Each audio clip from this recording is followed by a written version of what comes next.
이 200개나 되는 많은 기업들 중에 뒤늦게 사이클을 반영하는 기업이 항상 있었던 거죠.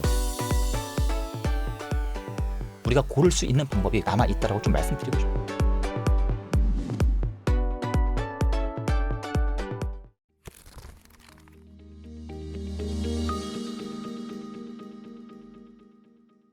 아까 어떻게 보면 이제 외환 시장의 이제 미세 개입하는 것도 이제 계속해서 우리가 하고 있는 일이고, 그것 때문에 어떻게 보면 외환 보유액이 이제 달러가 좀 줄어드는 것도 있지 않습니까? 있습니다. 근데 또 최근에 보면은 원화 대비로도 그렇고 달러는 절대적으로 좀 강세 현상이 또 나타나기도 하고. 금 얘기를 좀 해봐야 될 텐데, 사실 금은 전통적으로 달러가 많이 약세일 때 강세로 갔거나 일시적으로 뭐 시장이 위험할 때, 이럴 때 정말 잠깐 강세? 물론 시기적으로 보면 쭉 강세긴 했습니다만 올해 들어서 한 60%나 올랐잖아요, 금값이. 네. 근데 글로벌 전쟁이 터진 것도 몇 년 전에 터진 거고, 갑자기 뭐가 위험해진 것도 아닌데 왜 금값이 이렇게 급등을 했다고 보세요? 네. 이 금이라는 게 지금 어떤 여러 가지 상황들이 같이 맞물려 있었냐 하면요. 네. 일단 첫 번째로 금에 대해서 가장 중요시 여겨야 되는 게, 제 생각에 솔직히 내후년이라고 생각하는데요. 네. 브릭스에서는 내년부터 탈달러의 원년으로 잡으려고 합니다. 브릭스 유닛, 브릭스 페이 이런 걸 기반으로 우리 브릭스 국가들끼리는 이제 달러 안 쓰고 브릭스 자체의 통화 시스템, 통화 체계를 만들어서 우리는 우리 갈 길을 가겠다. 이거를 천명해 놓고 있는 상황이었어요. 그런데 이걸 천명해 놓고 나서, 그렇다면 옛날에 달러도 미국이 전 세계에서 아니 우리가 달러를 뭘 믿고 씁니까 했을 때 초창기에는 미국이 금하고 바꿔드릴게요. 됐죠? 해서 쓴 거잖아요. 그럼 브릭스도 똑같죠. 아니 우리가 브릭스에다가 납품할 때 브릭스페이를 주시면 우리가 뭘 믿습니까? 했더니 똑같이 우리 금이 써. 금으로 해드리겠다는 거예요. 그래서 일부 인도, 중국, 러시아 등등이 금을 대거 매입했고, 최근에는 매입 단가가 너무 높아지니까 자체적으로 금광을 개발하기 시작했어요. 더 캐놓으라고. 그런 상황이 하나 중장기적으로 계속 흘러가고 있었었고요. 게다가 여기에 최근에 갑자기 급등세로 돌아선 건 금융적인 분위기가 있었는데, 항상 이 10월 달에는 인도에서 대규모 축제가 하나 열립니다. 근데 이 축제는 서로 풍습이 금을 사주고 받고 하는 거예요. 그러니까 그 인도 가게에서 가정들이 갖고 있는 금의 가치가 어마어마하다 하더라고요. 그럼요. 전 세계에서는요, 원래 금의 수요가 50%가 귀금속이에요. 근데 그 50% 귀금속의 수요를 가장 높이 평가하고, 그러니까 귀금속으로 금 많이 사는 나라가 중국하고 인도거든요. 인구로 보나 뭐로 보다. 예. 그리고 인도인들은 진짜 금을 미친 듯이 좋아해요. 그래서 무슨 일만 있으면 금 주고 금 받고 뭐 뇌물이든 선물이든 이게 그냥 기본 꼴입니다. 그런데 그 축제 때 또 그걸 특히 더 주거니 받거니 하거든요. 그래서 인도 내에서는 그 축제 기간 동안 2000년 이후에 금값이 20% 폭등했던 적이 정말 많아요. 근데 그 기간이었거든요. 네. 그러다 보니 금 가격이 그런 국제적인 금 매수세, 그 다음에 인도 축제 기간까지 맞물렸고, 거기다가 금의 가치와 달러의 가치는 항상 반비례거든요. 네. 왜냐하면 금을 사는 대표적인 그 결제 수단이 또 달러인데, 달러가 연준의 기준금리 인하로 약세로 돌아섰단 말이에요. 우리나라만 원화 가치가 좀 지금 더 약해진 거지. 그래서 연준이 기준금리 인하해서 달러 약세가 예고된다 하니까 상대적으로 금값은 또 더 뛰고. 이런 상황이 되니, 야, 이 금 뭐야 하면서 금값이 뛰니까 더 사고 해서 아주 단기간에 무슨 주식시장보다 더 금이 오르고 부동산보다 더 오르고, 이게 무슨 코스닥 장세 같아요. 미국 증시보다 금값이 더 많이 올랐어요. 맞아요. 네. 이런 상황이 돼버린 거예요. 네. 그런데 그러다 보니 가장 최근에는 이 정도면 차익 실현해야겠네 해서 하루에 7%인가요? 이 정도 빠져졌죠. 그리고 그 축제가 또 끝났어요. 인도 그 축제가. 그러다 보니까 좀 금이 안정세로 돌아가는 것이고요. 그럼 이제부터 하루 만에 7% 빠졌으니까 이제 대세 하락이냐? 그렇게 보긴 어려운 게, 지금 예금보험공사가 대표적으로 우리나라의 금발을 찍어서 공급하는 공공기관이 예금보험공사거든요. 그래서 우리가 왜 골드바 살 수 있는 것도 그곳에서부터 이제 조달이 되는. 맞습니다. 네. 근데 지금 가보시면요, 뭐라고 하는지 아시죠? 없다고. 거의 없어요. 지금 물량이 모자라서 못 만들고 있어요. 돌아가세요. 이러고 있는 상황이에요.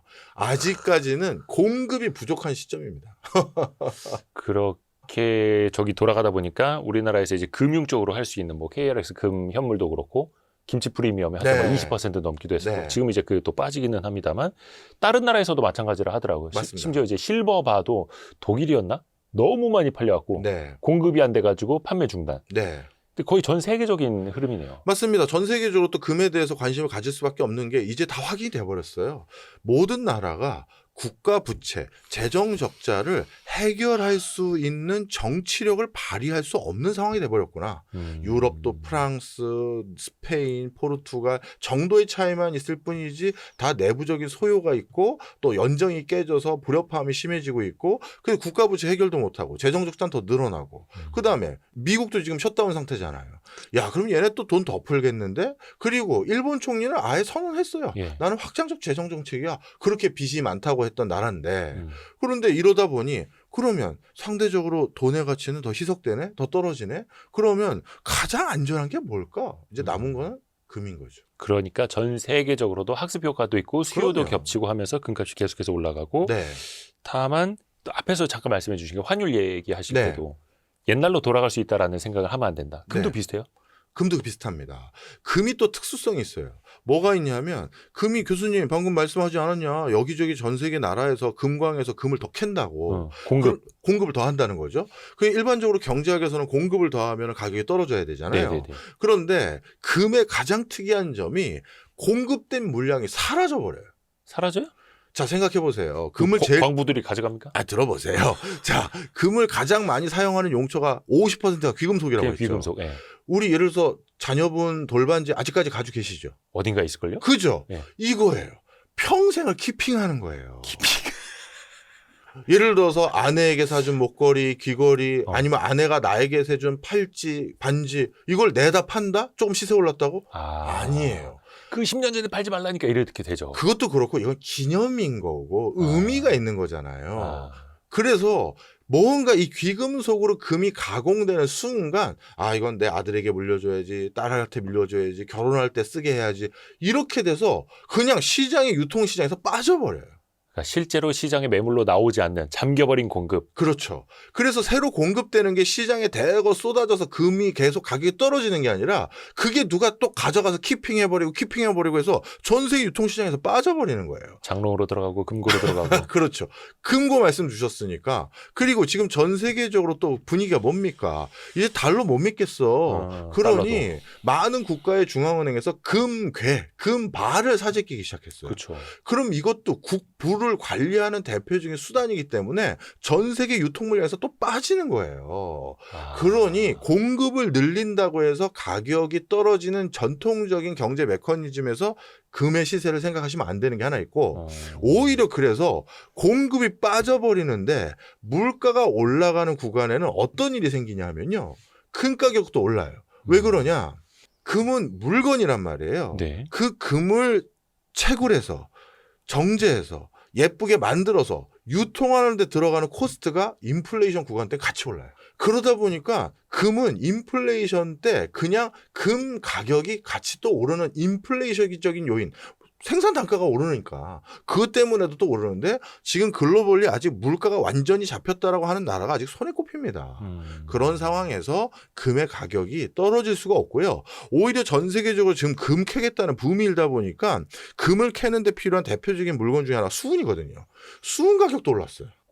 금을 캐내서 그 정제하는데 수은이 필요하니까. 캘 때 금을 다른 불순물과 구분하려면 수은을 써야 돼요. 물과 함께 수은을 써서 이걸 구분하는 방법이 있는데 그런데 그걸 여기저기서 지금 금 캔다고 수은 갖다 쓰다 보니 수은 가격이 또 오른 거예요. 그럼 그거 가격 어디다 전가된다? 금 가격이 전가가 되죠.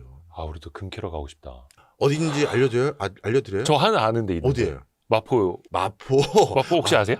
아니 전 몰라요. 거긴 모르고 저는 몽골 말씀드리려고 했어요. 몽골. 저 가까운 데부터 알려드릴까요? 실제로 이게 마포에 보면은 황금 아파트라고 있어요. 좀 구축이기는 한데 그 아파트를 지을 때 밑에서 금맥이 나왔다는 거예요. 근데 이거 어느 정도 다 공사를 하고 나서 발견이 돼가지고 그냥 덮었구나. 이거를 다시 캐낼까? 근데 생산성은 별로 안 나올 것 같고 그냥 그 위 아파트는 계속 짓자. 그래서 이름을 황금 아파트라고 지었대요. 그 혹시 재건축하면 지금 수익성이 안 되나? 재건축도 하면서 막 그 조심하세요. 이제 그 주민들이 근데 그 되게 유명한 이야기예요. 그러니까 황금 아파트. 왜냐면 애들 놀이터 지금 캐고 있는 그 애들이 지금 애들하고 같이 꽃삽 주면서 꽃삽으로. 자, 흙 퍼서 아파트에 주면 돼. 근데 우리나라도 좀 광맥 좀 나왔으면 좋겠어요. 금맥증. 그거 아세요? 일제 강점기 때 우리나라가 많이 세계 캐갔어요. 3대 금광이었어요. 맞아, 많이 키갔다. 네, 그때 일본이 싹 다 캐갔어요. 그래서 지금은 그때 일본이 싹 다 캐서 군수물자나 군비에 다 써가지고 우리나라 지금 금이 나오는 물량이 되게 미비해요. 그럼 몽골을 가라고요? 몽골은 제가 직접 가서 캤어요. 왜? 저희 광고주였어요. 저희 유튜브 채널에. 아, 얼마 전에 몽골 갔다 오셨어요? 작년인가? 네, 작년이에요. 네. 예. 아니 어느 날 몽골에 그 아는 지인으로부터 연락이 왔어요. 예. 한국에 예. 유튜브에서 광고를 하고 싶다. 근데 내가 한국 유튜브에 개인적으로 아는 사람이 박정우 교수밖에 없어서 연락을 드리는데 우리나라의 대표적인 국영 광업회사 중에 하나인데 여기에서 금광 체험을 소개를 하고 싶다는 거예요. 그래서 현지 와서 찍어달라는 거예요. 오. 그래서 현지 갔죠. 카메라맨들하고 네. 가서 찍었는데 스토리를 들어보니까 간단하더라고요. 그 진짜 원시 초원이 남아있는 전 세계 몇 안 되는 곳이 바로 몽골이거든요. 그렇죠. 예. 그런데 그걸 다 파헤쳤잖아요. 그리고 거기다 중금속 있는 수은부터 넣어가지고 그 다 뒤엎어가지고 채광하고. 그러면 그 근처는 말이 물 먹어도 큰일 나는 거고 농사도 못 짓고 거기 늑대를 비롯해서 멧돼지들 다 난리가 나는 거예요. 그래서 몽골 의회에서 어떻게 법을 만들었냐면 다 채광한 것을 원상복구하고 그리고 거기 원래 살던 유목민들 있지 않습니까? 유목민들이 다시 거기서 원활하게 생활할 수 있도록 몇 년 동안 생활을 못했을 테니까 그걸 지원하는 걸 해주면 다른 공간에서 채광할 수 있는 권한을 그때 열어주겠다는 거예요. 환경을 다시 복원해 놓으면 예. 그랬더니 보건공사는 저 옆에서 하고 있고 유목민이라고 해서 마음대로 막 돌아다니는 게 아닙니다. 유목민 가족마다 부족마다 루트가 있어요. 그래야 서로 안 충돌될 거 아닙니까? 이쪽에서 풀 다 먹으면서 오면 안 되니까. 그렇죠. 그리고 저쪽은 저쪽을 주로 하고 이쪽은 이쪽을 하고 해서 나름대로 오묘한 규칙들이 있어요. 계절마다 가는 스팟들이. 그런데 이 유목민이 여기서 스팟이었는데 이게 지금 피폐됐으니 목축이 제대로 안 됐을 거 아니에요.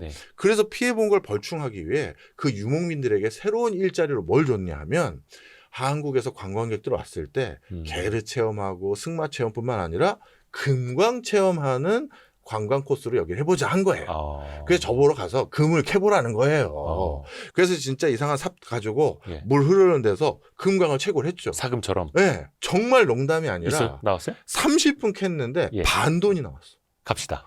장난이 아니었다니까요. 자, 이거 빨리 접어. 책이 보고 접어. 빨리 지금 갑시다. 1년 낼 때가 아니더라고. 지금 금값이 비행기 티켓부터 빨리 가자. 휴가 다음 주부터. 진짜로요. 와. 거기서 미리 준비한 거 아니에요? 저도 그래서 이제 촬영 온다고 촬영팀 오니까 미리 옆에 금 좀 흘려놔 봐. 저도 그래서 그랬죠. 제가 정해도 되냐 했더니 정하라는 거예요. 저기요. 그랬더니 이것만 하나 알려줄게요 하면서 어떤 스팟 중에 고르시는 게 나을 거다 해서 널려 있는데 저기 했더니 그럼 저기 가자 해서 그렇게 캤다니까요. 아니 근데 그게 만약에 사실이면 전 세계에서 막 몰려올 거 아니에요? 전 세계에서 몰려왔어요. 이미 러시아 기업들 와 있고요. 중국계 자본으로 들어왔고 그리고 몽골 정부도 금광을 통해서 국부를 늘려보자 해서 어떻게 보면 인류의 입장에서는 그 원시 초원이 황폐화되고 있는 모습이 좀 안타깝긴 하지만 그 나라에서는 또 경제 발전하고 싶은 욕구가 있는 거니 참 여러 가지 고민이 되긴 하더라고요. 이거 몰랐네. 이거 이제 들었네, 지금. 그러니까 오르기 전에 가서 캐서야 되는데. 그래서 30분만 캐고 마셨어요? 왜냐하면 또 다른 거 저희 촬영을 간 거지 제가 광고로 간 게 아니잖아요. 다음 스팟을 촬영이 눈에 들어옵니까? 지금 솔직히 안 들어왔죠. 요즘 우리나라 돈으로 반 돈이면은 지금 한 45만 원. 45만 원 되죠. 한 돈이 지금 90만 원 넘어가지고. 깜짝 놀랐다니까요. 다음에 가실 때 꼭 연락을 주세요. 같이 가시죠. 우리 유튜버들끼리 가끔 몽골 간다고 제가 얘기했잖아요. 근데 시간이 너무 오래 걸리니까. 그건 그렇죠. 몽골 1박 2일로 안 될 거 아니에요. 몽골이요? 금방 캐고 딱 오는 걸로 그냥. 울란바토르 거기 공항에 내려서 그 금광까지 가는데 차로 11시간이 걸려요. 여러분, 금 공급이 이렇게 힘든 겁니다, 여러분. 결론이 그거야. 그러니까 금은 공급이 안 된다라는 거. 왜냐면 요즘에 보면은 코스피가 막 3,900을 넘었어도 코스피에 대해서 포모는 못 느끼시는 분들이 금값에 대해서는 포모를 느끼세요. 근데 이것도 어떻게 보면 과열의 신호일 수도 있는 거고, 물론 이제 금이라는 게 비트코인도 그렇고 그냥 수요와 공급에 의한 거지 밸류에이션도 없잖아요. 그렇죠. 워런 버핏도 이야기하는 것처럼 금이 뭐 배당을 주는 것도 아니고. 맞아요. 어떻게 이걸 판단을 해야 되나, 금이라는 건. 근데 이제 이걸 이렇게 생각하셨으면 좋겠습니다. 사람들은 이미 거기에 의미를 부여했어요. 그런데 의미를 부여한 것들 중에서 희소성을 유지할 수 있는 게 지금까지 두 개밖에 없어요. 금하고 비트코인.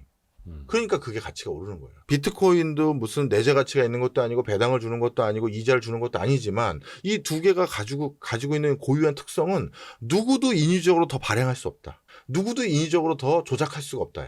주식도 추가 발행할 수가 있고 증자 통해서 발행량 늘릴 수도 있고 법정화폐는 앞으로 더 늘어날 기미만 보이지 줄어들 기미가 안 보인다는 게 중론이고 그러면 가치를 유지할 수 있는 게 뭘까? 하나가 더 있네요. 세 개. 바로 부동산, 금, 비트코인. 안 그래도 그 말씀드렸는데 네. 공급이 제한적이고 희소성이 유지가 되는 거 서울 신축 아파트 그렇죠. 거의 금 얼죽신. 비트코인 같은 거 아닙니까? 맞습니다. 그래서 가격이 오르는 거예요.